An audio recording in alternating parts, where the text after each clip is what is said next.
एकनाथ शिंदे आणि जितेंद्र आव्हाड यांची ठाण्यात छुपी युती आहे. अजित पवार. जितेंद्र आव्हाड अजितदादांना घाबरतात.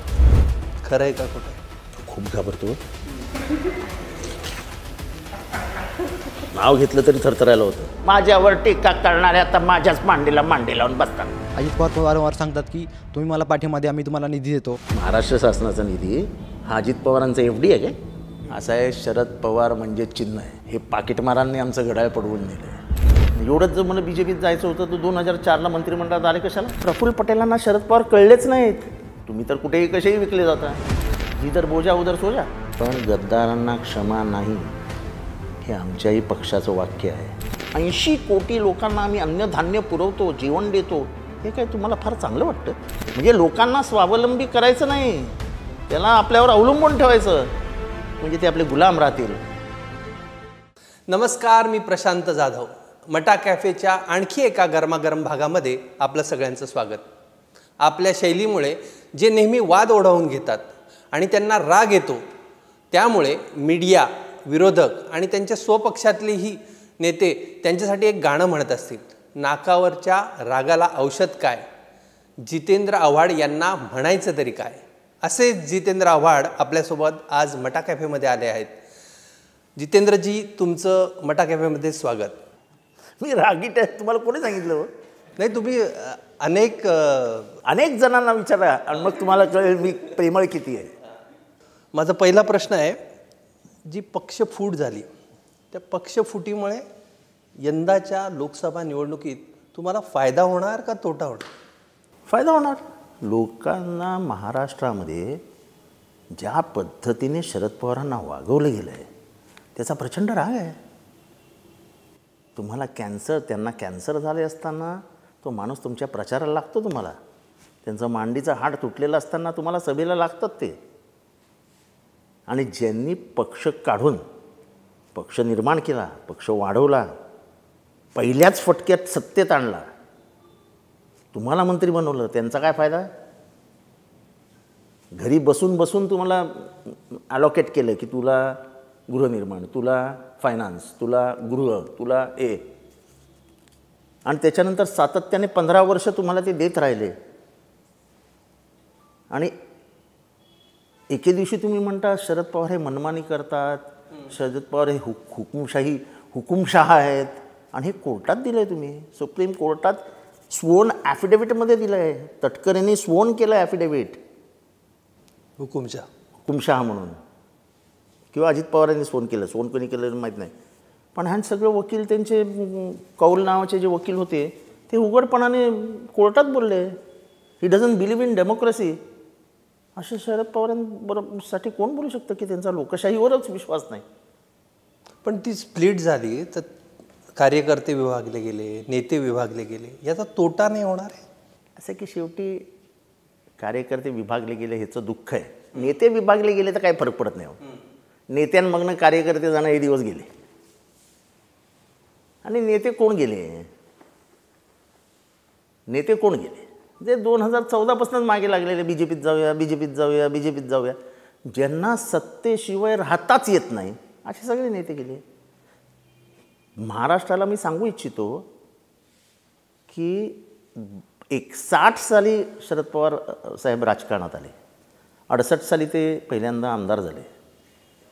शरद पवारांचा राजकीय प्रवास बघा, 50% अधिकचा काळ त्यांनी विरोधी पक्षात काढला आहे. म्हणून शरद पवारांची ओळख काय कमी नाही झाली ना देशभरात किंवा जगभरात. हे वेगळं काय बाबा सत्तेत नाही येत. सत्ता हे एक लोकशाहीतला एक मार्ग आहे लोककल्याणासाठी. तुम्ही विरोधी पक्षात आहात किंवा सत्तेत आहात, शेवटी लोककल्याण हे राजकारणातला प्रमुख. सत्ता असेल तरच मी जिवंत राहीन, तर मग जगामध्ये फक्त तुम्ही हुकुमशाहीच निर्माण करू शकता. पण तुमची 99 पासूनची जी कारकीर्द एकूण राष्ट्रवादीची बघितली तर बहुतांशी वेळ सत्तेतच आहे. सत्तेशिवाय तुम्ही राहूच शकत नाही असं तुमच्यावर आरोप केला. मग तेच मी म्हणतो ना. मी तुम्हाला एका गुप्त बैठकीचं आज महाराष्ट्र टाइम्सला सांगतो की 2019ला हरल्यानंतर, नाही 2014ला हरल्यानंतर अलिबागला एक बैठक घेण्यात आली आणि त्याच्यात काही निवडक नेत्यांना बोलवण्यात आलं आणि त्या निवडक नेत्यांमध्ये अशी एक हवा सोडण्यात आली की सगळ्यांनी राजी व्हा आणि साहेबांकडे मागणं करा की सत्तेशिवाय आपले साखर कारखाने आहेत, आपल्या बँका आहेत, आपलं हे आहे, आपलं ते आहे, सहकार आपलं उकडून फेकून देतील, अमुक करतील, तमुक करतील.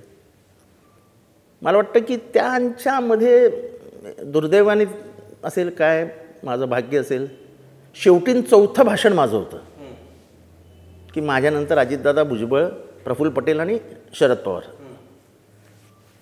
मी तेव्हा एकच प्रश्न विचारला की तुमच्या राजकीय अस्तित्वासाठी किंवा तुम्ही जे सत्ता पिपासू आहात त्याच्यासाठी तुम्ही शरद पवारांना गहाण ठेवणार का? शरद पवार हे शरद पवार नाहीत. शरद पवार हा एक विचार आहे महाराष्ट्रातला. शेतकऱ्यांसाठी तो एक विचार आहे, तरुणांसाठी एक तो विचार आहे, इथल्या इंडस्ट्रियलिस्टसाठी तो एक विचार आहे. इतका बहुआयामी नेता या महाराष्ट्राने बघितलाच नाही. आणि हे मी म्हणत नाही, गोपीनाथ मुंडे साहेबांची एक मुलाखत आहे, त्याच्यात त्यांनी सांगितलं आहे की गावातल्या शेवटच्या कार्यकर्त्याची माहिती असलेला एकमेव नेता महाराष्ट्रात आहे, त्याचं नाव शरद पवार. गोपीनाथ मुंडे जे त्यांचे सर्वात मोठे विरोधक होते. अर्थात तेव्हा राजकारणाची शैली, राजकारणाचे आपलेपणा, विरोधातलं प्रेम, म्हणजे I agree to disagree but I don't hate you. हे तुमच्या विचारांशी माझा कदाचित वैर असेल पण मी तुमचा वैरी नाही आहे. तुम्ही 2014-2019चा उल्लेख केला. प्रफुल्ल पटेल परवाच मठामध्ये आले होते, तर त्यांनी म्हणाले की पवारांचा कच खाऊ धोरण, त्यामुळे 2014 आणि 19ला ते BJPबरोबर गेले असते, पण ते गेले नाही आणि पवारांचा आणि मोदींशी चांगले संबंध होते 2004 पासून, असा आरोप लावला होता. त्याला उत्तर कसं द्या? 2004 साली जेव्हा शायनिंग इंडियाचं वार होतं तेव्हा कोणालाच वाटलं नव्हतं की काँग्रेस सत्तेत येईल. तेव्हा अटल बिहारी वाजपेयी आणि त्यांचे प्रामुख्याने सर्व भार सांभाळणारे प्रमोद महाजन हे फार, म्हणजे आत्ताच्या BJPमध्ये मला असा नेताच दिसत नाही. बोलण्याची शैली, शब्दच्छल, हिंदीवरती कमांड, भलताच होते प्रमोद महाजन. त्यांनी ते इंडिया शायनिंग आणलं आणि त्याच्यामुळे आपला पराभव होणार असा काँग्रेसच्या सगळ्यांनाच वाटत होता. आणि अचानक देशाची परिस्थिती उलटी झाली, कारण का त्यांनी ते इंडिया शायनिंग म्हणजे हे काहीतरी सर्फची पावडर घेऊन इंडियाला असं चकाकी देणार आहेत असं एक चित्र निर्माण झालं आणि काँग्रेस निवडून आली. त्या काळातले ज्यांना माहिती आहे, प्रफुल्ल पटेल हे शरद पवारांच्या 2004 साली मागे लागले होते की चला आपण BJPत जाऊया. शरद पवारांनी अतिशय संयमाने त्यांना सांगितलं, अरे प्रफुल्ल थांब, वाट बघूया. मी पुढचं काही सांगत नाही की शेवटी ह्या वादामध्ये स्वतः वहिनींना पडावं लागलं. म्हणजे तेव्हा परिस्थिती काय असेल तुम्ही समजून घ्या की बहिणींनी येऊन प्रफुल्ल पटेलला सांगितलं, तर अरे तुला सांगतायत ना साहेब, प्रफुल्ल तुम्हाला सांग, म्हणजे ते काय अरे तुरे करतात वगैरे ते सोडून द्या, की साहेब सांगतायत ना, तर तू कशाला इतकं मनावर घेतोस, साहेब करतील ना काय करायचं ते. काँग्रेस सत्तेवर आली, प्रफुल्ल पटेल हरले होते, सूर्यकांताताई पाटील जिंकल्या होत्या. सूर्यकांताताई ह्या तेवढ्याच प्रफुल्ल पटेलला सिनियर आहेत आणि प्रफुल्ल पटेलांपेक्षा कित्येक पटींनी आक्रमक आहे ती बाई. ती रस्त्यावर युद्ध लढणारी बाई आहे. प्रफुल्ल पटेलांनी कधी एक आंदोलन केलेलं अख्ख्या महाराष्ट्राला माहीत नसेल, कुठेच माहीत नसेल कोणाला. ती होती ना, ती निवडून आली होती हिंगोलीमधनं, म्हणजे त्या सूर्यकांताताई. साहेबांनी प्रफुल्ल पटेलांना मंत्रिमंडळात घेतलं आणि सेपरेट मिनिस्टर केलं. म्हणजे कॅबिनेट नसताना विमानोड्डाण मंत्री विथ सेपरेट चार्ज, म्हणजे तेच इन्चार्ज त्या विभागाचे. मग अजून शरद पवारांनी तुमच्यासाठी काय करायला पाहिजे? 10 वर्ष एकच खातं 10 वर्ष सांभाळणं, याला काय नशीब लागतं? आम्ही एवढे 35 वर्ष तलवारी घेऊन मुंबईत लढतोय, अख्ख्या महाराष्ट्रात लढतोय, कुठे नशिबात आहे आमच्या सत्यात? या लोकांना बोलायला सोपं आहे. कच खाल्ली म्हणजे काय? तर माणूस कच केव्हा खातो? जेव्हा त्याच्या मनाला पटत नाही की चला हे जे करायला जातोय आपण हे काय बरोबर नाही. आपण BJP बरोबर हातमिळवणी करतोय, दिसायला आणि त्यांचं ते कच खाणं आज त्यांच्या कामी येत आहे ना. नाही तर तेही हुकुमशाही, मी तर त्यांना हुकुमशाह म्हटलं असतं. काय शरद पवार असले तर काय झालं? जर विचारसरणी बदलली तर naturally you will be called a dictator. आणि फॉर व्हॉट?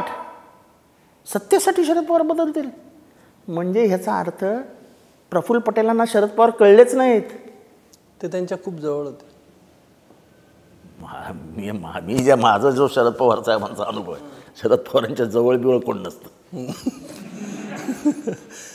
त्यांनी अजून एक आरोप केला की 1996ला त्यांना पंतप्रधान पदाची हे होती, ऑफर म्हणजे संधी होती, ती पण त्यांनी आपल्या धोरणामुळे म्हणजे त्यांना मिळाली नाही. नंतर 2014ला पण मुख्यमंत्री तुमचा होणार होता, पण ते पण 2004ला खोटी माहिती देत आहेत ते.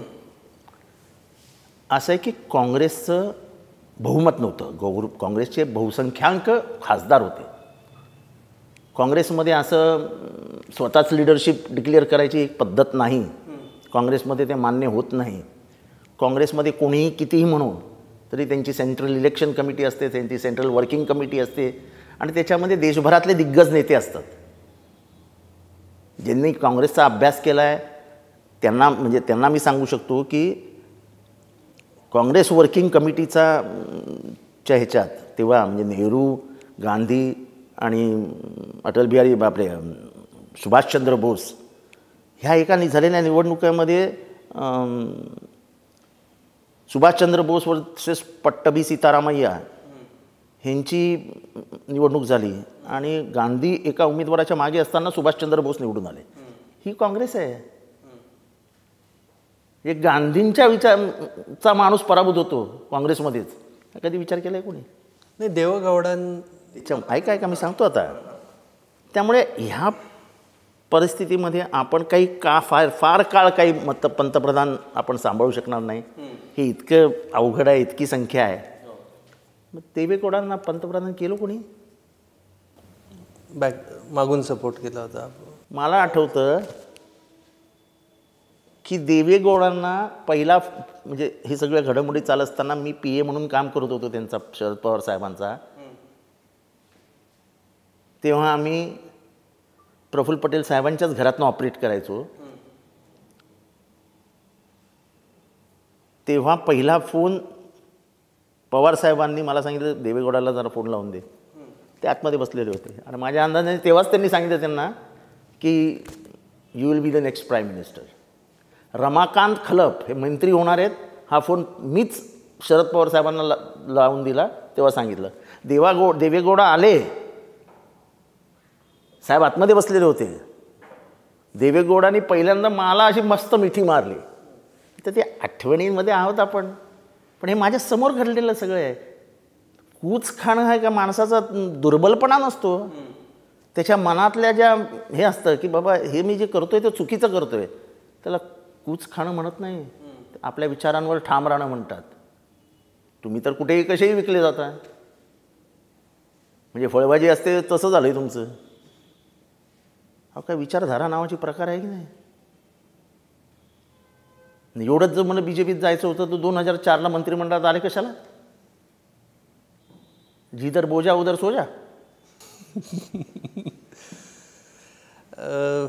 अजून एक महाविकास आघाडी संदर्भात एक प्रश्न आहे की यावेळेस महाविकास आघाडीने मुस्लिम नेत्यांना संधी दिली नाही, चेहऱ्यांना संधी दिली नाही. त्यामुळे उत्तर मध्यमधनं नसीम खान नाराज आहे. तर या पुढच्या काळामध्ये अजूनही मुंबईमध्ये संधी गेली नाही तर काही शक्यता आहे? दुसऱ्यांनी कोणाला उमेदवारी द्यावी? राष्ट्रवादीने पण नाही दिली ना. आमचे जे मतदारसंघ आहेत त्या मतदारसंघाचं पॉलिटिकल कॅल्क्युलेशन, सोशल कॅल्क्युलेशन, उमेदवार म्हणजे काय नुसतं आणून ठेवून द्यायचं असं नाही आहे. ती नाही. आता त्याची स्थिती गेली की दगडाला शेंदूर लावा निवडून आणा. ती होती एकेकाळी काँग्रेसमध्ये की आपण तेव्हा कमलनाथ आपलं गुलाम नबी आझादला निवडून आणलं, आपण तेव्हा रामटेकमधनं नरसिम्हा रावना निवडून आणलं. ती परिस्थिती वेगळी होती. पण आता तशी परिस्थिती राहिली नाही.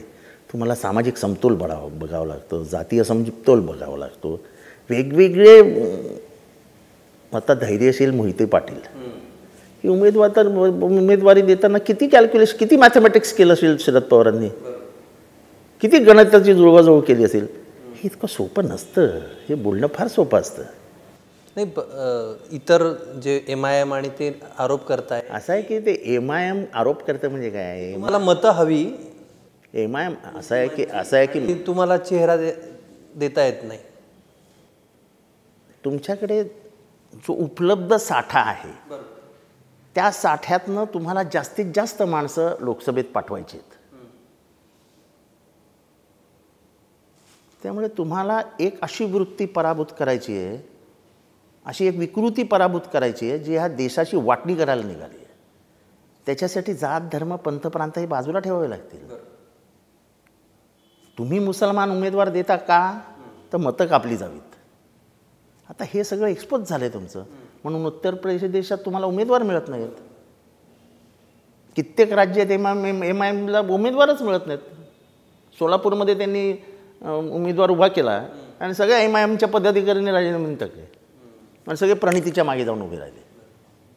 मुसलमानांना पण समजायला लागले की काही जण आपला वापर करून इथल्या मुख्य प्रवाहात असं आहे.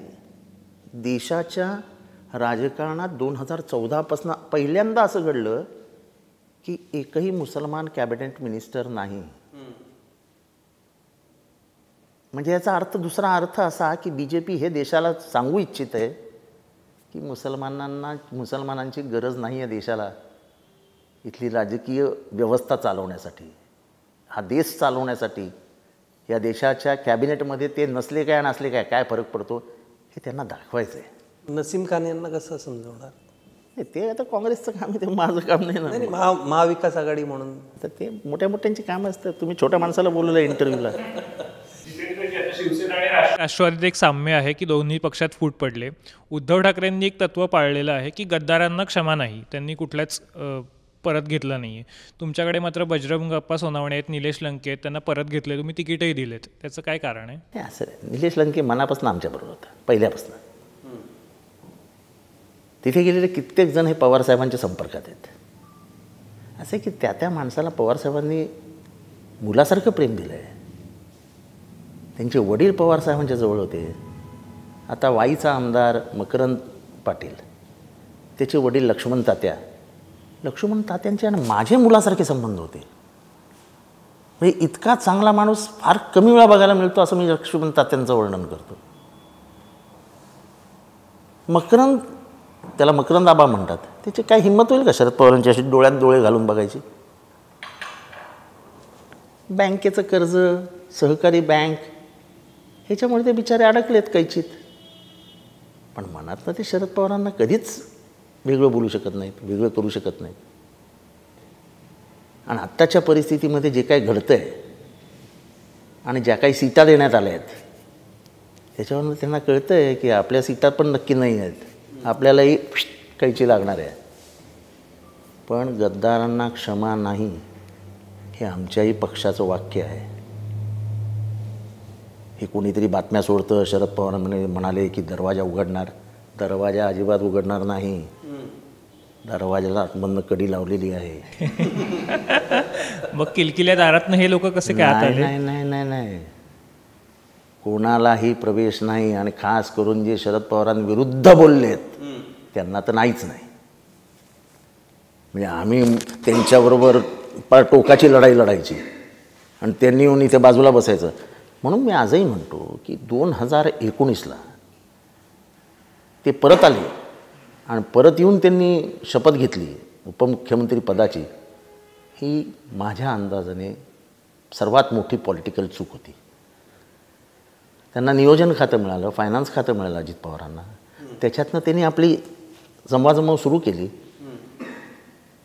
आणि जो माणूस, म्हणजे इंग्लिशमध्ये एक म्हण आहे, once a traitor is always a traitor. त्याच्यावर तुम्हाला विश्वास ठेवता येत नाही. एकदा गद्दार झाला की त्याच्या मनात ते गद्दारीचं बीज.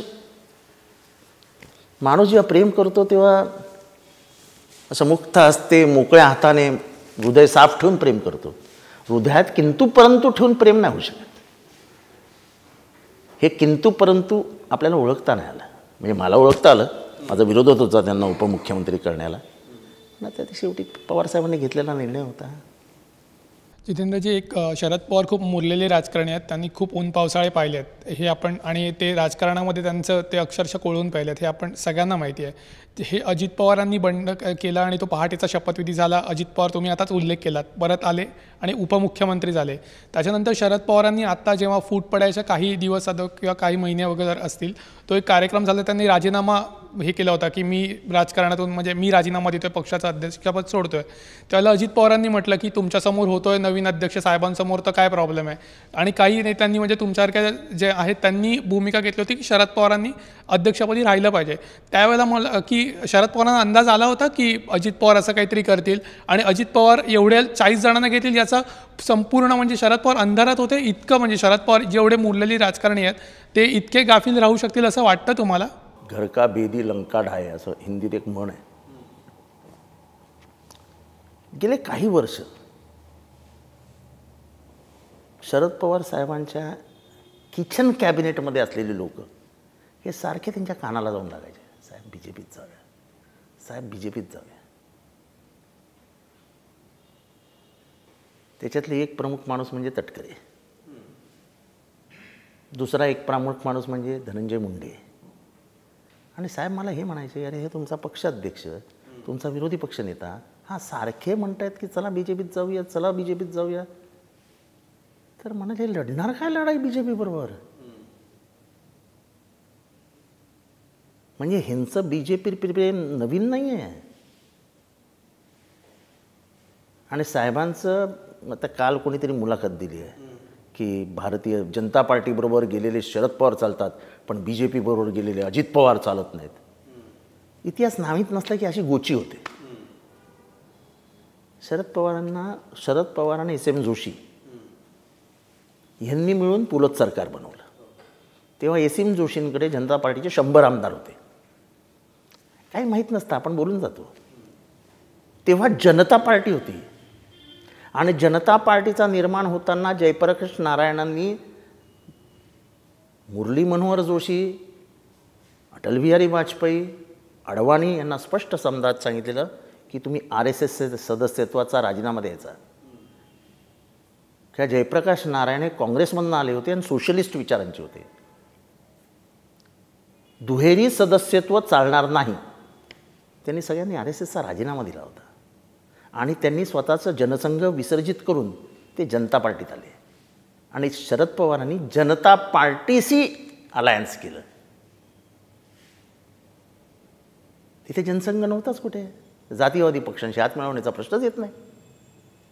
त्यामुळे तुम्ही BJP बरोबर गेलात ते जातीवादी पक्षांबरोबर गेलात असं साहेबांचं मत आहे, म्हणून ते नाही आले. राजीनाम्याचा जो तुम्ही प्रश्न विचारतात ते जबरदस्तीने त्यांचा राजीनामा घेण्याचं सगळं कट रचण्यात आला.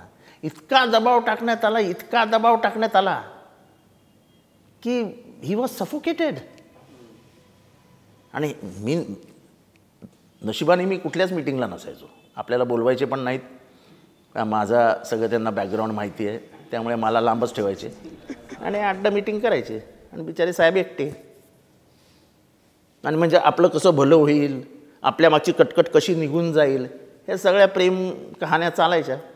शेवटी एखादा माणूस सहन करून आपल्याच पक्षातले एवढे सगळे मोठे नेते आपल्यावर प्रेशर आणतायत म्हटल्यावर तो पण कुठेतरी की आता परत कसं उभं राहायचं. वयाच्या 84व्या वर्षी परत कशी खांद्यावर जबाबदारी घ्यायची. मला आठवतं आम्ही नाशिकला जेव्हा पहिल्या दौऱ्यावर गेलो तेव्हा मीच त्यांच्या गाडीतनं गेलो होतो. तेव्हा त्यांना एक प्रश्नचिन्ह होता त्यांच्या डोळ्यासमोर की जितेंद्र, अरे तरुणांचं काय असेल. म्हटलं साहेब, तरुणांना उलटा सर्वात जास्त राग येतो. एखाद्या आजोबाला त्याच्या म्हणजे त्याच्या मुलाने घराच्या बाहेर काढलेला हा नातवाला कधीच आवडत नाही. महाराष्ट्राची संस्कृती आहे. नातवाला आजोबाबद्दल प्रचंड प्रेम असतं. म्हटलं तेच तुमच्या बाबतीत घडेल. पोरांना माहिती आहे तुम्हाला कॅन्सर झाला, तुम्ही 5 वर्ष कॅन्सरशी लढलात, तरी तुम्ही प्रचार करत होतात. तुम्ही तेव्हाही देशाचे कृषीमंत्री होतात. तुम्ही पडलात, म्हणजे खुर्चीवरनं कलंडलात, तुमचं बांडीचं हाड मोडलं. तुम्हाला 90 दिवस घराच्या बाहेर जाऊ नका असं सांगितलं असताना तुम्ही 32व्या दिवशी चालायला लागलात आणि निघून गेलात. हे सगळ्यांना माहिती आहे ना. तुमचा लढवय्या स्वभाव माहिती आहे. आणि तरुण सळसळत्या रक्ताला ते आवडतं. आणि हे गद्दारांनी ओळखलंच नाही की शरद पवार परत उभे राहतील. शरद पवार हा फिनिक्स पक्ष आहे, तो राखेतनं उभा राहील. त्याच्यामुळे हे 9 जण गेल्याने काही फरक पडत नाही. आणि शरद पवार हे काही म्हणजे ह्यांच्या मनात किती पाप होतं हे आम्हाला समजलं नाही तर 21 तारखेची तटकरेंची मुलाखत बघा, त्याच्यानंतर अजित पवारांच्या मुलाखती बघा, तुमच्या पेपरमध्ये असतील. ते काय काय बोललं चांगलं शरद पवारांबद्दल ते ऐका. अहो 3 तारखेला पक्ष स्थापन केल्यानंतर अजित पवारांना पत्रकार परिषदेमध्ये विचारलं की तुमचे राष्ट्रीय अध्यक्ष कोण? मला काय मूर्खासारखं बोलतो, आमचे राष्ट्रीय अध्यक्ष पवार साहेब, तुला काय माहीत नाही का? 3 तारखेला पक्ष स्थापन केला त्यांनी. 30 तारखेला पक्ष स्थापन केला नाही. ते जे काय दाखवत आहेत कोर्टामध्ये ते खोटं आहे. त्यांनी डायरेक्ट शपथविधी घेतला. मग शपथविधी घेण्याच्या आधी 1 दिवस समृद्धीवरती एक ब्रिज पडला होता. त्या ब्रिज खाली 9 का 10 जण मेले होते. तेव्हा अजित पवारांचं स्टेटमेंट काढा आणि वाचा की हे भ्रष्ट सरकारमुळे हे सगळं झालं. आणि दुसऱ्या दिवशी साहेब भोलेवर चढले होते हार घालायला.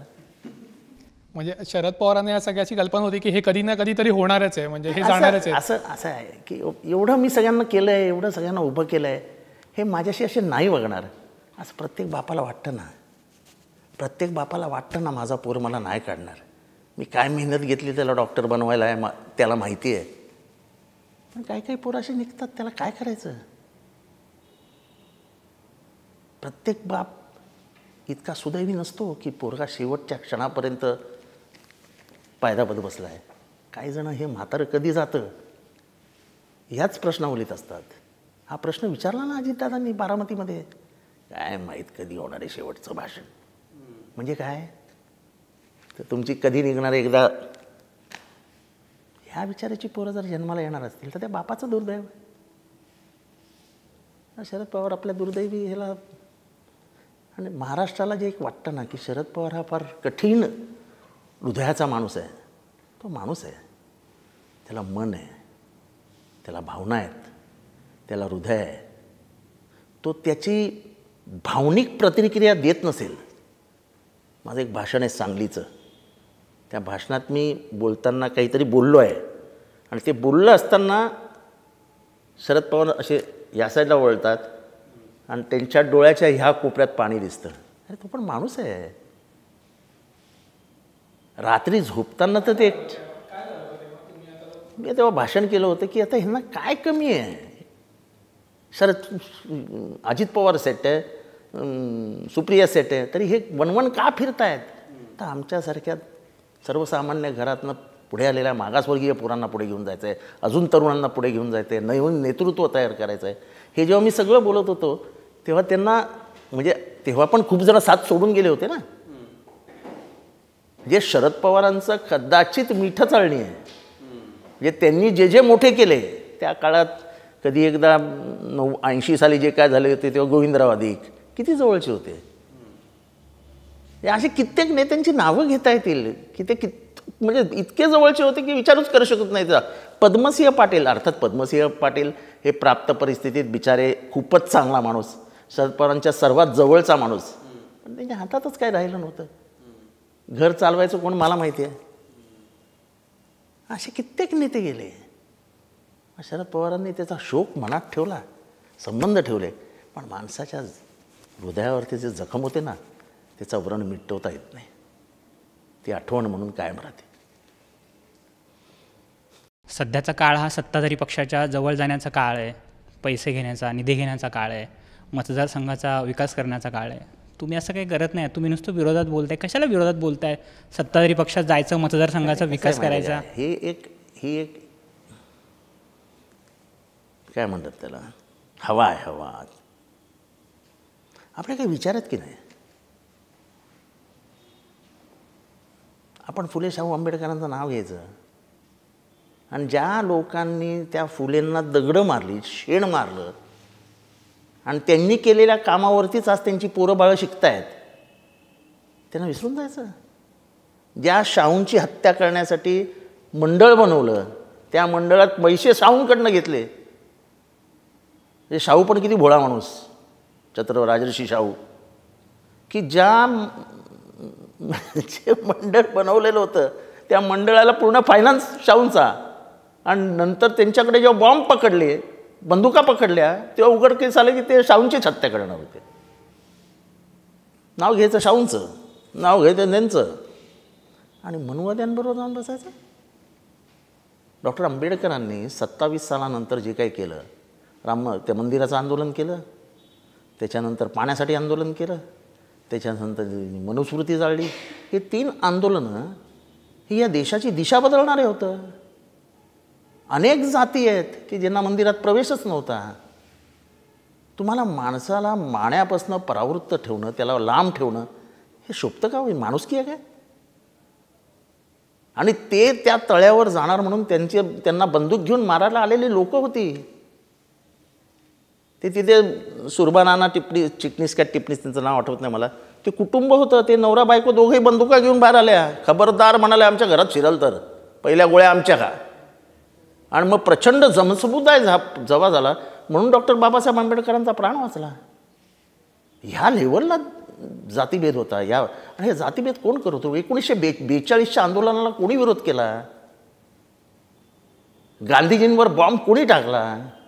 गांधीजींचा हत्या 47ची 48-47 दिसते, ती एकच हत्या नाही आहे, त्यांच्यावरती 5 वेळा हत्या करण्याचा प्रयत्न झाला. अगदी 1935 साली जेव्हा ते एका दलित संमेलनाला चालले होते, ते त्यांना हरिजन संमेलनाला चालले होते, हा गांधीजींचे शब्द. तेव्हा पुण्यामध्ये पहिल्यांदा त्यांच्या गाडीवर बॉम्ब पडला.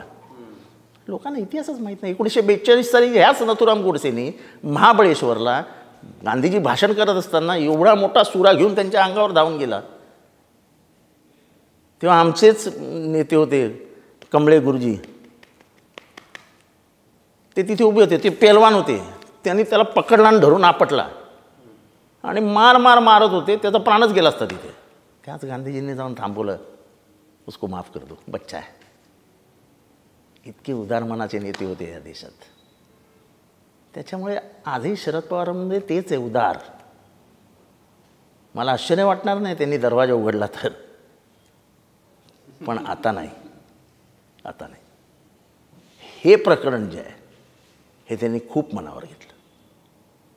म्हणजे पहिल्यांदा मला शरद पवारांच्या चेहऱ्यात राग पण दिसतो आणि खंत पण दिसते. कारण का आपलंच घर असं उभं फुटताना दिसलं तरी त्यांनी आपला विचार नाही सोडला. हे खूप मोठ्या इतिहासात लिहिलं जाईल की स्वतःच्या घराला आग लागली असताना त्या ते घरात उभे राहिले. आता महाराष्ट्राच्या जनतेने हे नक्की समजायचं की अजितदादा आणि शरद पवार पुन्हा एकत्र येणार नाही. आयुष्यात एकत्र येणार नाहीत. आयुष्यात घरात जेवतील ते मला माहिती आहे. घरबीर आपण त्यांच्या घरातच गेलेलो नाही कधी. आपल्याला काय घरातली नाती गोती कशी आहेत काही माहीत नाही. मी त्यांचा एक कार्यकर्ता आहे. गेले 35 वर्ष मी त्यांच्याबरोबर आहे. मी जे काही ऐकतोय बघतोय, शरद पवार साहेब कधीही आपल्या हृदयाचे दरवाजे आता उघडणार नाहीत.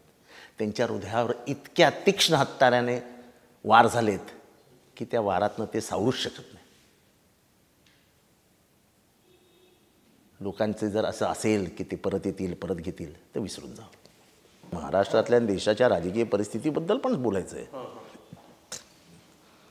की गेले काही दिवस आपण राष्ट्रीय प्रश्नांवरती चर्चाच करत नाही आहे. हे काहीतरी हिंदू मुसलमान मंदिर असले काहीतरी प्रश्न चर्चेला करते. हा देश कुठे गेला आहे याचा आपण विचार केलाच नाही कधी. पॉवर्टी इंडेक्समध्ये आपण नेपाळ आणि बांगलादेश आणि श्रीलंकेच्या खाली आहोत. म्हणजे तिसरी शक्ती म्हणून भारत पुढे येते, आपण स्वतःलाच मूर्ख बनवत आहोत. हे खायला अन्न नाही. तुम्ही 80,000 कोटी म्हणजे 80 कोटी लोकांना आम्ही अन्नधान्य पुरवतो, जेवण देतो, हे काय तुम्हाला फार चांगलं वाटतं? म्हणजे लोकांना स्वावलंबी करायचं नाही, त्याला आपल्यावर अवलंबून ठेवायचं, म्हणजे ते आपले गुलाम राहतील. हा राजकारणातला सर्वात मोठा सिद्धांत आहे. Make them dependable on you, they will never leave you. हा सर्वात गाजलेला सिद्धांत आहे राजकारणातला. मजबूर करो उसको ताकि वो तुमको न भुलकाय. हे फुकटचं अन्नधान्य घरात देतात आणि कौतुक करतायत. 80,000 माणसांना पोचतोय. अरे महाराष्ट्राला देशाला लुलळांड करताय तुम्ही. लोकांना मेहनत करण्याची सवय लागली पाहिजे. असलीच पाहिजे. तुमच्या 2 कोटी नोकऱ्या तुम्ही देणार होते, त्याच्यावरती तुम्ही बोलतच नाही आहे. पेट्रोल डिझेलचा भाव तुम्ही स्वस्त करणार होते, त्याच्यावर तुम्ही बोलतच नाही आहे. ह्याच्यात मी जे बोलतो आहे त्याच्याकडे फार गांभीर्याने लक्ष द्या की जेव्हा पेट्रोलच्या क्रूड ऑइलचा भाव $130 पर बॅरल होता, तेव्हा आम्ही डिझेल पेट्रोल 63 विकत होतो. जेव्हा डिझेल त्या बॅरलचा भाव 30वर आला, 30, तेव्हा तुम्ही डिझेल पेट्रोल 80 विकत होतात. हे तुमच्याकडे फुकटचे पैसे कुठनं येतात ना, ते ह्याच्यातनं येतात, तुम्ही लोकांच्या खिशातनं काढता. आम्ही सांगतो ना, आम्ही गॅसचा भाव जो आम्ही सत्ता सोडली तेव्हा ₹400 होता, तो 1200वर गेला आहे. आम्ही ₹500 आणणार आहोत. तो आम्ही पेट्रोल डिझेल 50-60च्या मध्ये आणणार आहोत. का आमच्याकडे राज्य चालवण्यासाठी इकॉनॉमिकल एक्सपर्ट्स आहेत. आम्ही राज्य असंच चालवत नाही. हे फ्रीबीजचं जे काही सुरू झालं आहे ना, हे फुकट, ते फुकट, ते फुकट, हे फुकट, हे काही देशाला चांगलं नाही. इकॉनॉमी डब्यात जाईल. आज मनमोहन सिंग जेव्हा पंतप्रधान पदावरनं गेले आहे तेव्हा 50 लाख कोटी वगैरे काहीतरी कर्ज होतं, 50च्या घरात कर्ज होतं. आज 200वर गेलो आपण 10 वर्षात. हे 4पट झालं ना कर्ज. आज प्रत्येक माणसाच्या डोक्यावरती 1,76,000 रुपयाचं कर्ज आहे. तुम्ही बसलेल्या जेवढ्या आहेत ना, तुम्हाला माहीत पण नसेल की तुमच्या डोक्यावरती 1,76,000चं कर्ज आहे. एवढं कर्ज कधी देशात कोणाच्या अंगावर नव्हतं. ते म्हणता विकास झाला आहे. काय विकास? विकास म्हणजे असतो तरी काय? विकास विकास विकास तर बोला ना विकासावर. कशाला मंगळसूत्र काढलं लोकांचं? तुम्हाला मणिपूरमधलं मंगळसूत्र नाही दिसलं? तुम्हाला ते कुस्तीगर पोरींचं मंगळसूत्र नाही दिसलं? त्या मणिपूरच्या महिलांवरती म्हणजे दिवस रात्र रेप होत होते, नग्न त्यांना जाळत होते. तेव्हा तुम्हाला दिसलं नाही मंगळसूत्राचं महत्त्व? तेव्हा नाही कळलं? बिल्किस बानूवरती 14 जणांनी बलात्कार केला, तेव्हा तुम्हाला नाही दिसली मिस्त्री? आता तुम्हाला स्त्रियांचा बोळका आला. आणि ज्या टॅक्सबद्दल तुम्ही बोलतात तो टॅक्स आणला कोणी? काय अर्धवट माहितीच्या आधारावर बोलतात. लोकही जास्त चर्चा करत नाहीत. 1977 ते 78 जेव्हा मोरारजी देसाई पंतप्रधान होते तेव्हा इनहेरिटन्स टॅक्स आला. तो मंत्रिमंडळाने मंजूर केला आणि तो भारताचा कायदा झाला, इनहेरिटन्स टॅक्स. आणि तो बाजूला काढला कोणी? राजीव गांधींनी. मग यांचं उत्तर काय? राजीव गांधींनी का बाजूला काढला? तर त्यांना इंदिरा गांधींची प्रॉपर्टी हवी होती. अरे इंदिरा गांधीकडे प्रॉपर्टीच नव्हती. नेहरूंनी जेव्हा भारत स्वतंत्र झाला तेव्हा आपली सगळी प्रॉपर्टी देशाला देऊन टाकली. आज त्या प्रॉपर्टीची किंमत तुमच्या सगळ्यांच्या माहितीसाठी सांगतो 1,00,000 कोटी रुपये. त्यांचे दिल्लीतली प्रॉपर्टी कधी 165 एकर जमीन होती वगैरे काय, ते त्यांचा लखनौमधला बंगला, त्यांचा दिल्लीतला बंगला, हे फार मोठं घराणं होतं. हे सगळं देऊन टाकलं. 71च्या युद्धामध्ये पैसे कमी पडतात म्हणून ह्या बाईनी, इंदिराबाईंनी आपलं सोनं घाण ठेवलं, सोनं देऊन टाकलं सरकारला की घ्या. त्यांना तुम्ही सांगताय मंगळसूत्र? अरे सोनियाचं मंगळसूत्र तुटलं ना त्या राजीव गांधी बरोबर, गेला ना तो बिचारा आपल्या देशासाठी. तुम्ही काय बोलतात? उगाच भावनेला हात घालायचं म्हणून काही बरं. अरे त्या त्या घराण्याचं बघा, योगदान बघा. निदान त्यांच्यावरती बोलताना थोडं तर त्यांचे काय इतिहास, भूगोल काय त्याची माहिती तर या. एवढं जर होतं तर महाराष्ट्रात एक सूद नावाचा मेजर होता, मेजर सूद. मी लिहिलं आहे माझ्या ट्विटर अकाउंटवर आहे. त्या बायकोला पैशाची गरज होती आणि तिला कुठलाही फायदा मिळालेला नव्हता म्हणून ती हायकोर्टात गेली. हायकोर्टाने सांगितलं त्या मेजर सूदला मदत करा. तर आपल्या सरकारने सांगितलं आमच्याकडे पैसे नाही तो मदत करायला. 1,000 कोटी रुपये आमदारांना द्यायला आहेत तुमच्याकडे आणि 1,000 कोटी रुपये त्या हौतात्म्य पत्करलेल्या आपल्या वीर जवानासाठी नाही तुमच्याकडे. कसं आहे की आजकाल हे वृत्तपत्रात हे येतच नाही. शिंदे साहेब असं बोलले, अजित पवार असं बोलले, एक देवेंद्र फडणवीस असं बोलले. हेच वृत्तपत्रांमध्ये बातम्या असतात. होती ना, ती लावून धरायला पाहिजे होती. तुम्ही कशी लावून धरलेली आदर्शची बातमी? तशी का नाही लावून धरलीत? बातमी लावली आणि सोडून दिली याला अर्थ नाही. ह्याच्यात प्रश्न विचारायला पाहिजे होता तुमच्या लोकांनी जाऊन मुख्यमंत्र्याला, की तुम्ही असं ॲफिडेव्हिट करूच कसं शकता की महाराष्ट्राकडे पैसे नाहीत तुम्हाला एका हुतात्म्याला देण्यासाठी. अरे उसकी जान उसने देश के लिए दी है. त्याच्या पोराबाळांचं काय होणार आहे तुम्हाला माहीत नाही आहे. त्याच्या बायकोला पैशाची गरज असताना तुम्ही नाही म्हणता. इतके निर्दयी आहात तुम्ही. हा महाराष्ट्र असं देणाऱ्यांनी देत जावं, घेणाऱ्यांनी घेत जावं, घेणाऱ्यांनी देता देता देणाऱ्याचे हातच घ्यावे. हा महाराष्ट्र, आपली ही संस्कृती. आणि आपण कोर्टात लिहून देतो आमच्याकडे पैसे नाही आहेत. लाज वाटते, लाज. एका बाजूला तुम्ही आता म्हणालात ना की 80 कोटी धान्य मोफत त्या ह्यांना द्यायचं, ती जनता, आणि त्यांना डिपेंड करून ठेवायचं. एका बाजूला म्हणायचं की देशाचा विकास होतोय, सगळं सुजलाम सुफलाम उत्तम चाललंय, अच्छे दिन आल्यात, आणि 80 कोटी लोकांना मोफत धान्य घेण्याची वेळ आली. यातच विसंगती नाही वाटत सरकारकडे? मी तेच म्हणतोय ना की जेव्हा शरद पवार साहेबांनी ॲग्रिकल्चर मिनिस्ट्री सोडली तेव्हा we were providing food grains to 36 nations. आपण 36 देशांना अन्नधान्याचा पुरवठा करत होतो. म्हणजे ते काही शरद पवारांनी जो काही पॉलिसीज आणल्या, जे काय मेजर बदल केले, त्याच्यामधनं आपण 36 देशांना अन्नधान्य लिहायला लागलो. आपण गहू, जो देशातला सर्वात, गहू आणि तांदूळ हे जे काही उत्पादनामध्ये भारताला त्याची खूप गरज असते, ते स्वयं झालं आपलं. म्हणजे तो गहू आपल्या इथे इतका आला की आपण तो आपल्यापुरता सफिशियंट होतो, पण बाहेर द्यायला लागलो. आज आपण गहू युक्रेनवरून आणतो आहोत. जेवढे काही आपण बाहेरच्या देशात अन्नधान्य पाठवायचो सगळं बंद झालं. मग हे उत्पादन कमी का झालं? कारण का शेतकऱ्यांचा भाव आणि मार्केटचा भाव याचा समतोल ठेवावा लागतो. जेव्हा तुम्ही मार्केटमध्ये खाणाऱ्यांचंच बघणार असाल तर शेतकरी मेला म्हणून समजा. शेतकऱ्यांशी आम्हाला काय घेणं देणं नाही. आमचा वोटर कोण आहे? तर आमचा वोटर अर्बन आहे. त्याला साखर 30 रुपयामध्येच मिळाली पाहिजे. उत्पन्न देणाऱ्याचा खर्च 34 असेल तर गेला खड्ड्यात, मरू दे त्याला. तुम्ही सगळी शेतकऱ्याची पुरं आहात. तुमचा बाप त्या शेतीमध्ये काय करतो, किती घाम गाळतो, किती उन्हात राबतो हे तुम्हाला माहिती आहे. त्याचे हात कसे असे काळे पडलेले असतात हे तुम्हाला माहिती आहे. त्याचे कष्ट असतात त्या शेतीमध्ये. त्याच्या मालाला तुम्ही भाव देत नसाल तर तो कसे जगेल? आज दुधाचा भाव काय मुंबईत? गाव जाऊन विचारा की एखादी म्हैस किंवा एखादी गाय पाळायची असेल तर तिचा दुधाचा खर्च किती येतो.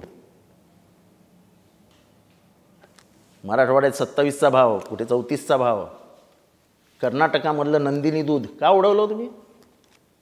राष्ट्रीय लेवलला बोलताना तुम्ही नंदिनी का उडवलं? आपल्या इथलं कुठलं उडवलं? महानंदा का उडवलं? महानंदा हे आपला स्वाभिमानाची गोष्ट आहे. जसं नंदिनी कर्नाटकाने मनाला लावून घेतलं ना की नंदिनी आमचं उद्ध्वस्त करून टाकलं, तसं मराठी माणसाला वाटलंच नाही की तुमच्या हातातली महानंदा गेली. तुमच्या हातातलं मार्केट गेलं, जे सोन्या चांदीचं डायमंडचं मार्केट होतं, ज्याच्यासाठी जगप्रसिद्ध होतं मुंबई, ते मार्केट एका दिवशी हळूच काढून नेलं. व्यापाऱ्यांना 1 महिना बरं वाटलं. 1 महिन्यात कळलं की ते धंदाच नाही आहे. आले परत सगळे. इंडियन फायनान्शियल सेंटर म्हणजे देशात कोणी काही म्हणो तरी financial capital of India is Mumbai. त्याचं तुम्ही फायनान्शियल कॅपिटलचा दर्जाच नष्ट करण्यासाठी तुम्ही फायनान्सचं हे अहमदाबादला नेलं. फॉक्सकॉन अहमदाबादला नेली. कितीतरी कंपन्या, 38-40 कंपन्या अहमदाबादला नेल्यात. म्हणजे दिल्लीच्या समोर मुंबईने झुकावं कधीच झालं नव्हतं. मुंबई आर्थिक राजधानी भारताची आहे आणि राहणार. तुम्ही कितीही प्रयत्न करा. इथे जेवढे फॉरेनर्स येतात मुंबई बघायला तेवढे भारतात कुठेही येत नाहीत. मुंबईचं अनन्यसाधारण महत्त्व तुम्ही काही केलं तरी कमी करू शकत नाही. आमचं अन्न ही मुंबई कोणाची? भंडाऱ्यांची, कोळ्यांची आणि आगऱ्यांची, पाचकळशांची, चौकळशांची, ख्रिश्चन, मुस्लिम्स आणि पारसीज. त्यांच्या अन्नाला वास येतो म्हणून पियुष गोयल तोंडाला फिरतात. म्हणजे ह्याच्यावरून लक्षात घ्या की हा देश पुढे व्हेजिटेरियन होईल. हा देश शाकाहारी करण्याचा प्लॅन आहे. तो मुद्दा मोदींनी सोडला. प्रचारात त्यांनी हा मुद्दा आणला होता की इनको शर्म नहीं आती, कभी भी मटन खाते. अरे मी कधी काय जेवायचं मी ठरवीन ना बाबा. आणि आमच्या देवदेवतांना काय मटन बिटनशी काय घेणं देणं नाही. आमची तुळजाभवानी खाते ना मटन, आमचा खंडोबा खातो ना, आमचा बिरोबा खातो ना, आमची माहूरची देवी खाते ना, सप्तशृंगीची देवी कोंबडा खाते, देतो ना आपण नवसाला. परंपरा माहीत नाहीत ना. बहुजनांच्या परंपराच माहीत नसलेला पक्ष आहे तो. आणि म्हणून हे सगळं चालू आहे. या देशाचं शाकाहारीकरण करणं हा जर तुमचा अजेंडा असेल तर बहुजन जागा होणार ना. आमच्या जीन्समध्ये, आमच्या वाडवडिलांनी आमच्या रक्तात आणलं आहे ते.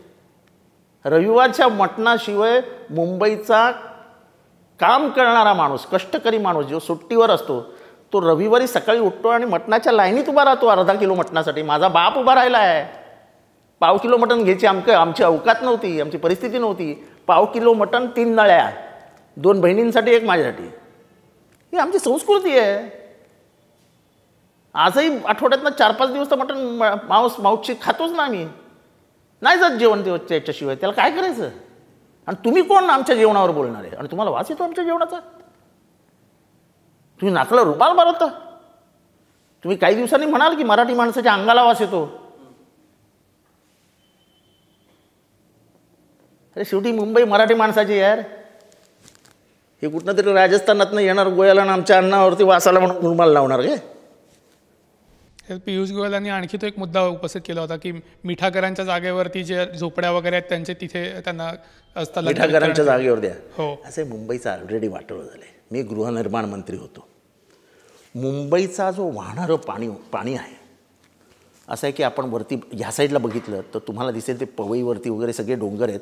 ते सगळं पाणी येतं आणि ते त्या विक्रोळीच्या ह्याच्यातनं निघून ते त्या मिठागराच्या ह्याच्यातनं जाऊन ते खाडीत मिळतं. तो तुमचा पॉन्ड आहे. तो पाण्याचं कलेक्शन करणारा पॉन्ड आहे. मुंबईमध्ये जर पर्कोलेट नाही झालं पाणी तर मुंबईचं तापमान आज 43 आहे. जर ते तुम्ही जे काय धंदे बोलतात ना, मुंबईचं तापमान 55 डिग्रीवर निघून जाईल. मी तर आजही ह्याच्यातनं आवाहन करतोय लोकांना की हे टेम्परेचर बघा आणि तुमच्या सोसायटीमध्ये जबाबदारीने प्रत्येकाने 10-10 झाडं लावा. आणि जसे पुराला पोचता ना तसे त्या झाडाला पोसा म्हणजे काय, दररोज सकाळी थोडंसं पाणी घालायचं. तापमान बघितलं का कसं बदलतं आहे. आणि तुम्ही त्याचं पर्कोलेशन म्हणजे जिथे पूर्ण मुंबईतलं पाणी पर्कोलेट होतं, जिथे जमा होतं त्या पॉन्डमध्ये, ते पॉन्ड उद्ध्वस्त करायला निघाले. कारण का गोयलांना फक्त ते 40-50 मजली इमारतीच दिसतात ना. वडिलांपासून तीच श्रीमंती आहे त्यांच्याकडनं. सी आहेत मुंबईतले मोठे इंडस्ट्रियलिस्ट सगळे पियुष गोयलचेच क्लायंट आहेत.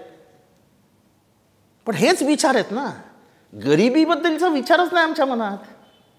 संविधान सभेमध्ये संसदीय लोकशाही आणायची हे का ठरलं तर ह्या इथल्या गरिबीचं प्रतिनिधित्व तिथे गेलं पाहिजे.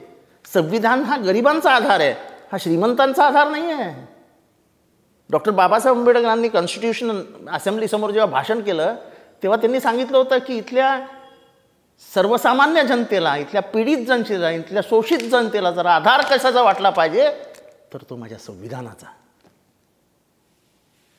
आणि तुम्ही तेच बदलायला निघाले. 400 पार, कॉन्स्टिट्यूशन समंदर पार. संविधान बदलने नहीं देंगे, जान देंगे, लेकिन संविधान बदलने नहीं देंगे. 400 पारची घोषणा का दिलीत तुम्ही? तुमचे 10 खासदार बोलूच कसे येतात उघड्या म्हणजे ओपन स्पीचेसमध्ये की हमको संविधान बदलना है. काय तुम्हाला पान फाडण्यासारखं वाटतं का संविधान? या देशात कधी नव्हे बघितलेला एवढा मोठा दंगा दिसेल जर तुम्ही हे संविधान बदलण्याची नाटकं केली तर. तुम्ही आधी त्या देशाला अंत्ययात्रेच्या सामानासाठी GST लावता 18% आणि सोना आणि डायमंडला 2%. म्हणजे ज्या वर्गाला खरं टॅक्स लावून त्यांच्याकडनं पैसे काढता येतील अशा वर्गाकडनं पैसे काढायचे नाहीत. आणि ज्या गरीबाला अंत्ययात्रेचं सामान आणण्यासाठी सुद्धा कर्ज मागावं लागतं, हात पसरावा लागतो, त्याच्यावर तुम्ही GST लावणार. 2 माणसं हॉटेलमध्ये जेवायला गेलो, बिल बघितलं तर मी एकदा मी मित्र आणि एक अमेरिकेतला मित्र बोलतो, आम्ही बसलो, अरे हा Jitendra, how come this is so costly. म्हणलं नाही, there is a representative for the central who comes and Yeats but he is not seen. म्हणजे एक तिसरा माणूस येतो, बसतो जेवायला, पण तो दिसत नाही आणि त्याचं बिल आपल्याकडे येतं. तो कोण माणूस आहे तो तुम्ही ओळखा. GSTचा जो मुद्दा आहे तर तो तुमच्या भाषणांमध्ये महाविकास आघाडीच्या ह्याच्यामध्ये तो येतोय की शेतकऱ्यांना जो 6,000 मिळतोय आणि GST 18,000 रुपये. अहो तुम्ही जेव्हा ते भीमा म्हणता ना, तुम्ही त्यांच्या GSTमधनं ऑलरेडी त्यांचं सगळ्या खिशात पैसे घेतलेले असतात, त्यात त्यांना थोडेसे परत देतात. तुम्हाला सगळी जनता येडीच वाटते. तुम्हाला म्हणजे शेतकरीचा विचार अडाणीच वाटतो यांना. म्हणजे ते नाही का विखे बोलले, लंकेने इंग्लिश बोलून दाखव. लंके शेतकऱ्यांचा प्रतिनिधी आहे ना. इंग्लिश हे काही गणित होऊ शकत नाही ना. लोकसभेमध्ये बोलण्यासाठी इंग्लिश हे गणित होऊ शकत नाही. तुम्ही अटल बिहारींचं भाषण ऐका, तुम्ही लोहियांचं भाषण ऐका, तुम्ही फिरोज गांधींचं भाषण ऐका, तुम्ही चंद्रशेखरांचं भाषण ऐका. या मोठ्या मोठ्यांची भाषणं आणि ज्या पद्धतीने बोलतात, आपलं डोकं फिरतं. म्हणजे आपण इतकं वक्तृत्व देवाने आपल्याला का नाही दिलं. चंद्रशेखरांनी RSS वरती केलेलं 26 मिनिटाचं भाषण जाऊन तुम्ही यूट्यूबवर ऐका. म्हणजे असा आवेशपूर्ण नाही, पण जे काही समजावणीचा सूर आहे. लालू प्रसादजींचं भाषण ऐका, सुषमाजींचं भाषण ऐका, कसा विरोधाभास असतो बघा. सुषमाजींच्या भाषणामध्ये सुषमाजी म्हणतात की जब डॉलर चढ़ जाता है रुपया गिर जाता है तो रुपया नहीं गिरता है. इस देश की इज्जत और देश की पत गिरती है. अरे देश की इज्जत और पत गेल्या बिचाऱ्या खूप चांगल्या होत्या स्वभावात. आज कुठे हो तुमचा रुपया आणि कुठे तुमचा डॉलर, काय भाव आहे. म्हणजे आत्ता जर सुषमाजी असता तर म्हणाले असते की देश मिट्टी में मिला दिया तुमने. इतका डॉलर आपल्या रुपया पडलेला आहे. म्हणजे आंतरराष्ट्रीय स्तरावरती तर आपली इज्जतच गेली आहे. आंतरराष्ट्रीय स्तरावरती हा देशाच्या बाउंड्रीज घ्या, बाउंड्रीज. श्रीलंका आपल्या विरोधात, म्यानमार आपल्या विरोधात, आपला सर्वात जवळचा मित्र नेपाळ आपल्या विरोधात, चायना आपल्या विरोधात, अफगाणिस्तान आपल्या विरोधात, पाकिस्तान आपल्या विरोधात, जगातले अर्ध्याधिक देश आपल्या विरोधात आहेत because of our foreign policies. आपण तरुण काही वाचत नाही, आपण बघत नाही, काही नाही. आणि हे सगळं कामाला येतं. आणि त्याच्यासाठी असा मजबूत नेता लागतो जो निक्सनच्या डोळ्यात डोळे सांगून सांगतो की I will not spare anybody who does atrocities across the nation. जेव्हा त्यांनी पाकिस्तानची भूमिका घेतली इंदिराजींनी, तेव्हा हेनरी किसिंजर त्यांना समजवायला गेले होते की तुम्ही युद्ध करू नका. त्यांनी हेनरी किसिंजरला सांगितलं, तुम्ही ज्यू आहात ना, तुम्ही कसे काय अत्याचार विसरू शकतात, तुमच्यावर कसे अत्याचार झाले विसरलात का तुम्ही. म्हणाले मी एकाही माणसावर अत्याचार होत असताना बघू शकत नाही. मी पाकिस्तानचं युद्ध करणार आणि बांगलादेशला मुक्त करणार. आणि हे निक्सनला सांगा जावं. असं या देशाने अशी नेतृत्व बघितली आहेत. खचणारी नेतृत्व नाही बघितली या देशाने. राजा महाराजांना अंगावर घेऊन सांगितलं तुमचे तनखे गायब, तुमची शेती किती 300 एकर शेती आहे गायब, एवढीच ठेवा, काही पगार बिगार मिळणार नाही तुम्ही. राजेराम महाराज होते आता विसरून जा. बँकांचं राष्ट्रीयकरण, बँका कोणत्या कोणाच्या, सगळ्या बँका राजवाड्यांचंच होत्या. Bank of Patiala, bank of त्रॅव्हनकोर, हे कोण होते, हे सगळे राजे होते. एका दिवसात गायब करून टाकले आणि सांगितलं गरिबांना बँका उघडून टाका. इतके सोशल निर्णय घेतलेत आपण. असा हा क्रांतिकारांचा देश आहे. आपण त्याच बँका आता प्रायव्हेट करायला चाललो आहोत. ॲक्सिस बँक, अजून कुठल्या तरी बँका आहेत, आपला काय बँकांशी संबंध येत नाही. आपण एक राऊंड आहे, ऐकलं ते खरं ऐका.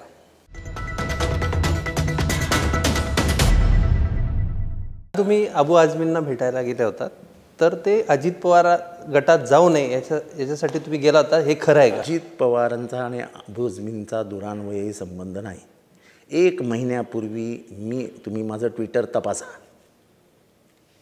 जितेंद्रावर खोटं बोलतात असं मग येईल ना. माझं ट्विटर तपासा. मैं 1 महीना अबू आज़िम आज़मीन फ़ोन किया, मुझे अबू भाई तुम्हारे बारे में बहुत चर्चा चालू है. बोले मैं भी पगला गया हूँ यार. त्यांची भाषा, मैं भी पगला गया हूँ यार. मरते दम तक वो हम समाजवादी नहीं छोड़ेंगे जितेंद्र. बोले ट्वीट कर दूँ, बोले ट्वीट कर दे, तेरी और मेरी चर्चा हुई और मैं समाजवादी पार्टी छोडूंगा नहीं, मर जाऊंगा. माझं ट्विटर आहे तिथे. मी अर्ज भरणारे बाळ्या मामाचा, तुम्ही या. अर्ज भरण्याच्या त्यांच्या पायाला जरा प्रॉब्लेम आहे, फ्रॅक्चर झाला आहे, ते म्हणून ते जास्त चालू शकत नाही. म्हटलं तुम्ही या. खरा हा निरोप मी फरहानला दिला होता की तुझ्या वडिलांना सांग, Jitendra don't do that, go and talk to him. म्हणजे त्याचं पण म्हणणं होतं की वडिलांचा तेवढा तो सन्मान ठेव, तो स्वतःचा, आणि स्वतः बोलव त्यांना. बोलवलं. म्हणाले जितेंद्र नक्की येईन.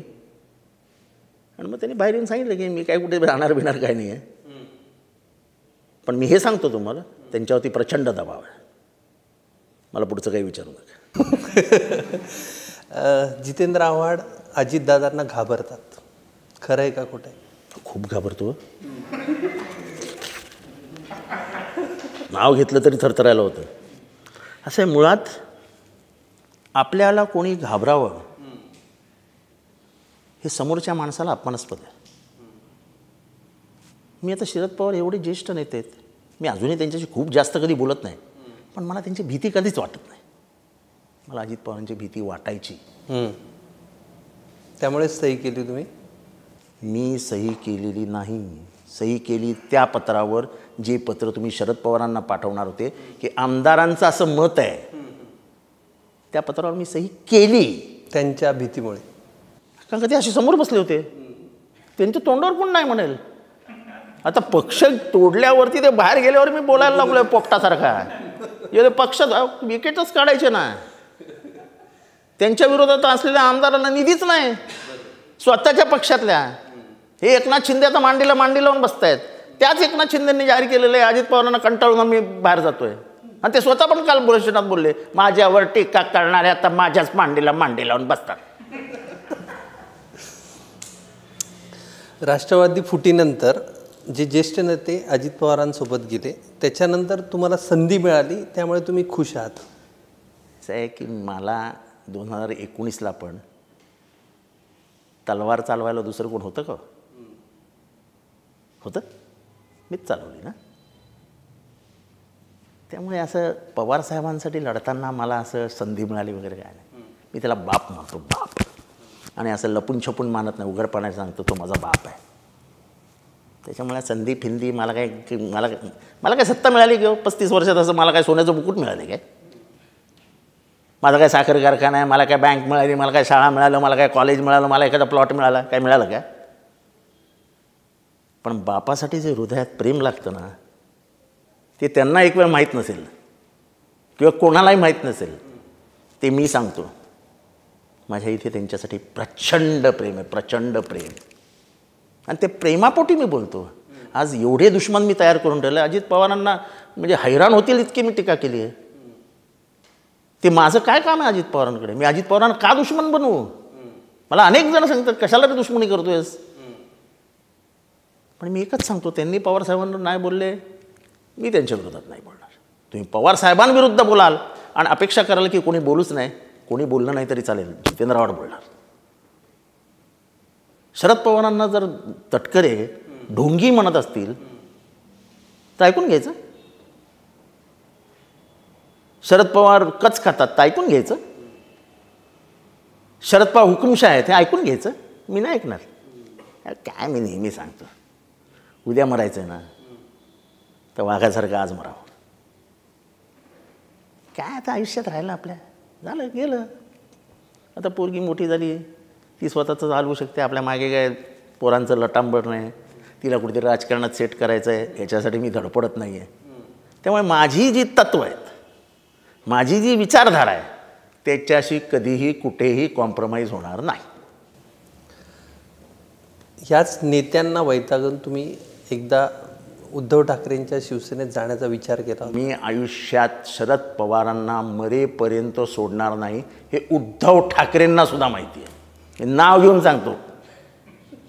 ते स्वतः म्हणाले होते की जोपर्यंत ती येत ना तोपर्यंत त्याला विचारूही नका तू येणारस का. सगळे जेवढे राजकारणातले वरिष्ठ नेते आहेत सगळ्यांना माहिती की हा शरद पवारांचे पाय सोडूच शकत नाही. असं नाही की त्यांनी मला खूप काही असं सोन्याचं घबाड दिलेलं आहे. पण एका चाळीतल्या 10 बाय 10च्या रूममध्ये राहणाऱ्या पोराला ज्याचं काही राजकीय अस्तित्व नाही, मामा नाही, काका नाही, बाबा नाही, आई नाही, काही नाही, त्याला हाताला धरून चालवायचं आणि मिळेल तिथे संधी द्यायची, असे नेते या देशात परत कधी होणार नाही, जी एवढी बहुजनांची काळजी घेतात. शशिकांत शिंदेसारखा हा अल्प भूधारक शेतकरी, माथाडी कामगार, त्याला आज राजाविरुद्ध उभं केलं ना, राजाविरुद्ध प्रजेची लढाई सुरू झाली ना. ते शरद पवार आहे, तो ही इज अ मॅग्नेट. म्हणजे जादूची छडी याच्यावर विश्वास नाही, पण ती जादूची छडी आहे. आमच्यासारख्या पोरांना कोणी आणलं असतं इथपर्यंत? तुम्ही बोलवलं असतं का मला? तुम्ही बोलवलं कारण का वलय माझ्या मागे पवारांचं, आणि happy, I am tremendously happy. मी त्यांच्याबरोबर असतो तेव्हा मला इतक्या मनातून आनंद होत असतो. हा तो माणूस म्हणजे इन्सायक्लोपीडिया आहे हो, जगातल्या सगळ्या नेत्यांचा इन्सायक्लोपीडिया आहे तो. हे जे त्यांच्या विरोधात बोलतात ना, त्यांना इंचभरही शरद क्लिंटन बारामतीत येतो, तो काय अजित पवारांमुळे येतो, किंवा तो याचा इन्फोसिसचा मालक कोण तो येतो, किंवा तो मायक्रोसॉफ्टचा मालक कोण बिल गेट्स ह्याच्यात येतो, तो काय अजित पवारांना भेटेल तो. मी तुम्हाला एक वाक्य सांगतो मनमोहन सिंगचं. Manmohan Singh as a governor of RBI had gone to Davos in 1991.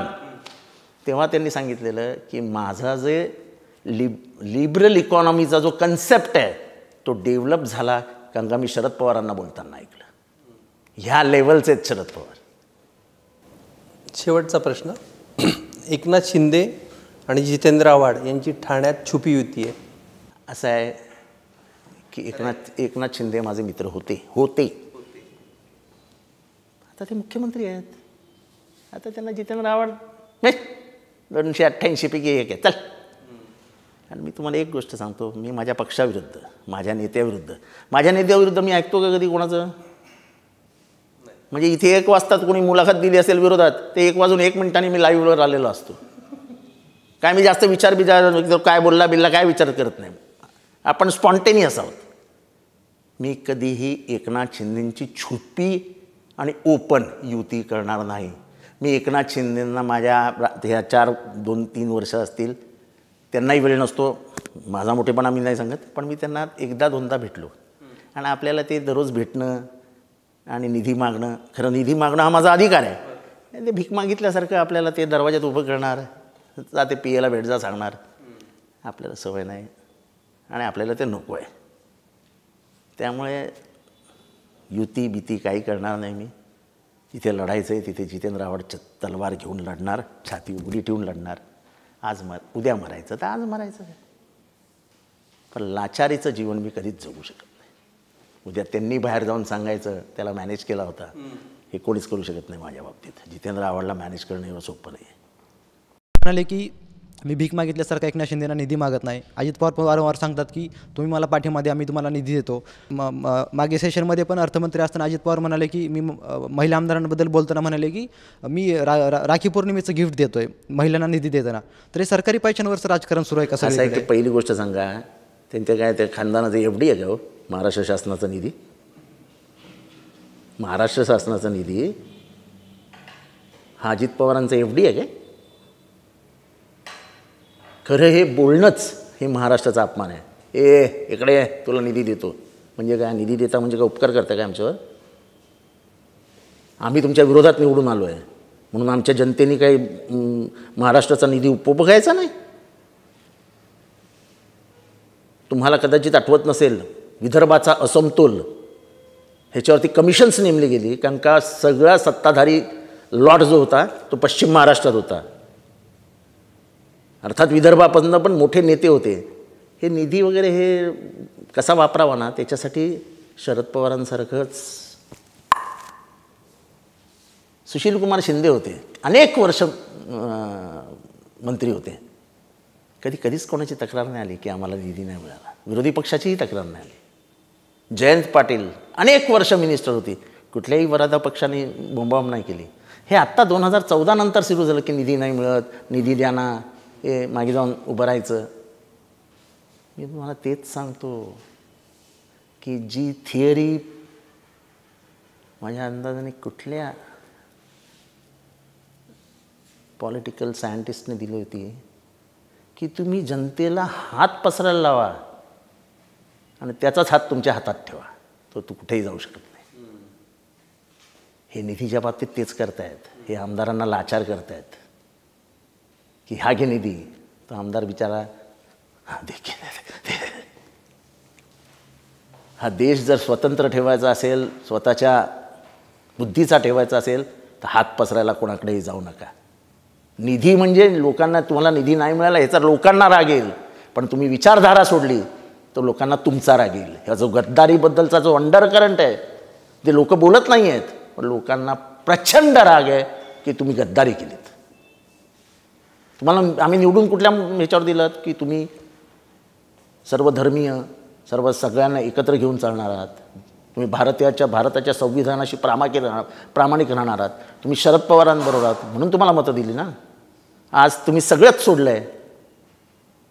Anti defection लॉची किंमत नाही राहिली या देशात. अँटी डिफेक्शन लॉ, हा लॉ का आणला होता? तर या देशामध्ये आयाराम गयाराम जे निर्माण व्हायचे त्यांना थांबवावं म्हणून हा लॉ आला. त्या लॉला तुम्ही फेकून दिला बाहेर. पक्षांतर हे असं होऊ शकतं का? असे पक्ष मोडू शकतात का? आमच्या ह्याच्यात सुप्रीम कोर्टामध्ये जजने विचारलं की let's forget it, what about 10th schedule, what about the voters. आणि त्यांनी चिन्हाच्या बाबतीत इम्रान खानचं उदाहरण दिलं. म्हणजे have you seen what has happened across the border. म्हणजे सुप्रीम कोर्टालाही, मी ह्याच्या बाबतीत काय सुप्रीम कोर्टात बोलणार नाही, पण लोकांच्या मनात तुम्ही केलेल्या गद्दारीचा प्रचंड राग. आपला पुढचा राऊंड असणार आहे, आम्ही काही तुम्हाला फोटो दाखवू, तुमच्या मनातील भावना त्यांच्यापर्यंत पोहोचवायच्यात.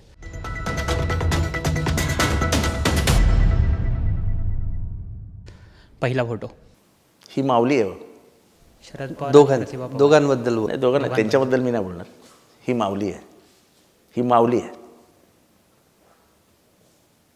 म्हणजे त्यांचं भाग्य आहे की त्यांना ही अशी माऊली मिळाली. ती माऊली आहे. तुमच्या डोळ्यात पाणी आहे. ते जाऊ द्या. दुसरा फोटो अजित पवार. दुरून डोंगर साजरे. तिसरा फोटो एकनाथ शिंदे. समय समय की बात है, वक्त वक्त की बात है, ये भी वक्त गुजर जाएगा. चौथा फोटो देवेंद्र फडणवीस. ह्यांची एक गोष्ट मानली पाहिजे की लोकांना घेरून त्याचं राजकारण करणं ह्यांच्या एवढं महाराष्ट्रात कोणी दुसरं केलेलं नाही. पाचवा फोटो छगन भुजबळ. महाराष्ट्राच्या राजकारणात ज्यांनी आजच्या परिस्थितीत सामाजिक स्वास्थ्य बिघडवण्याचं काम जर कोणी केलं असेल तर ह्या माणसाने केलं. मला तिकीट देताना ह्यांचाच पुढे हात होता, माझ्या मागे त्यांचाच हात होता. पण आज जे मराठा विरुद्ध ओबीसी, म्हणजे तुम्ही असं कसं म्हणू शकता की न्हाव्यांनी आता मराठ्यांचे केस कापू नयेत? अरे जे 12 बलुतेदारांच्या मुळे हे गाव जिवंत होतं, वाण्यामुळे, लोहारामुळे, कसायामुळे. आपल्या गावात असतात की नाही हे सगळे धंदा करणारे लोक असतात. गावाच्या बाहेर एक कसाई असतो. पूर्वी गावात कसाई नसायचा, का थोडंसं दुकान गावाच्या बाहेर असायचं आणि म्हणून गाव एकत्र असायचं, सगळे एकत्र असायचे. तुम्ही ही फूट पाडलीत. जो महाराष्ट्र अनेक दशकं, युगनयुग सामाजिक स्वास्थ्य होतं, ते तुम्ही तो पडदा फाडण्याचा प्रयत्न केला. महाराष्ट्राचा उत्तर प्रदेश झाला असता, नशिबाने वाचलं होतं, आणि त्याला कारणीभूत हा माणूस आहे. पुढचा फोटो उद्धव ठाकरे. खूप सुशील, खूप शांत. माझा जीव त्यांनी वाचवला आहे.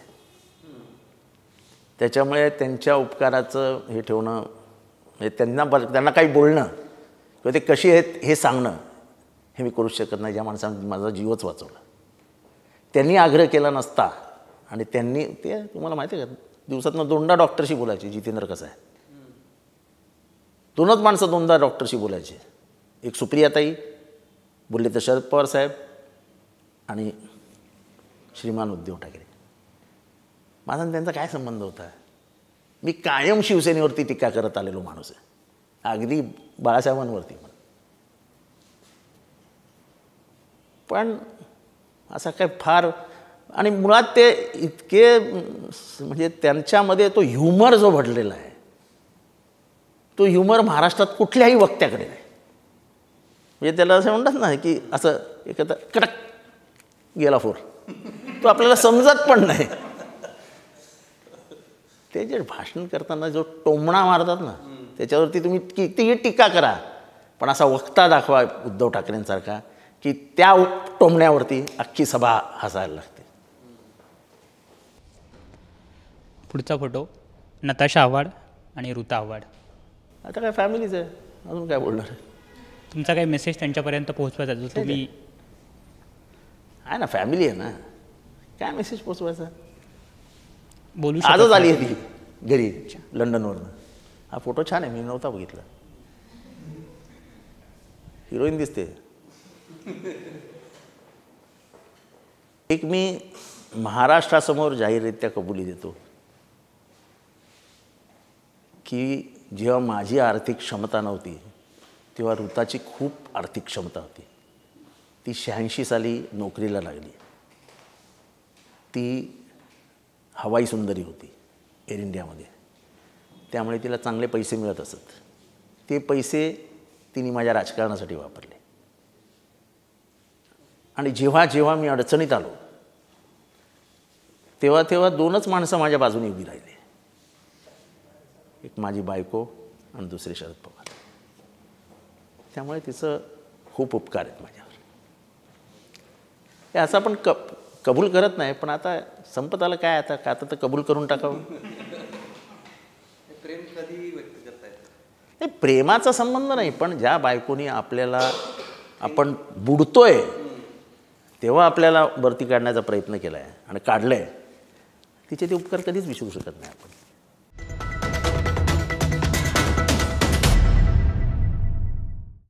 जितेंद्रजी, रॅपिड फायर राऊंड आहे, झटपट उत्तरं हवे आहेत. राष्ट्रवादी कोणामुळे फुटली? सुनील तटकरे की देवेंद्र फडणवीस? सुनील तटकरे. मुख्यमंत्रीपदी कोणाला पाहायला आवडेल? सुप्रिया सुळे की जयंत पाटील? जयंत पाटील. कोण अधिक स्पष्ट वक्ता आहे, संजय राऊत की जितेंद्र आव्हाड? संजय राऊत. मी माझ्यावर कशाला घेऊ. महाविकास आघाडीत मोठा भाऊ कोण आहे, शिवसेना की काँग्रेस? मोठा भाऊ. आम्ही छोटे भाऊ आहोत. त्यांच्यात मोठा भाऊ ते जाऊ दे, आम्ही छोटे भाऊ. त्यांना जे काय करायचं ते करा. जितेंद्र आव्हाडांचे राजकीय विरोधक कोण आहेत, भाजप की अजित पवारांची राष्ट्रवादी? भाजप. संधी मिळाल्यास कुठल्या नेत्याच्या विरोधात निवडणूक लढवायला आवडेल, एकनाथ शिंदे की अजित पवार? तिथे जायला माझा योगच येणार नाही माझ्याकडे. तरी असं एक नाहीच. त्यातला एक पर्याय निवडा की शरद पवारांनी घड्याळ चिन्ह पुन्हा मिळवायला हवं की शरद पवारांनी तुतारीवरच कायम निवडणूक? शरद पवार म्हणजे चिन्ह आहे. हे पाकिटमारांनी आमचं घड्याळ पडवून नेलं आहे. या दरोडेखोरांनी आमचं घर फोडलं.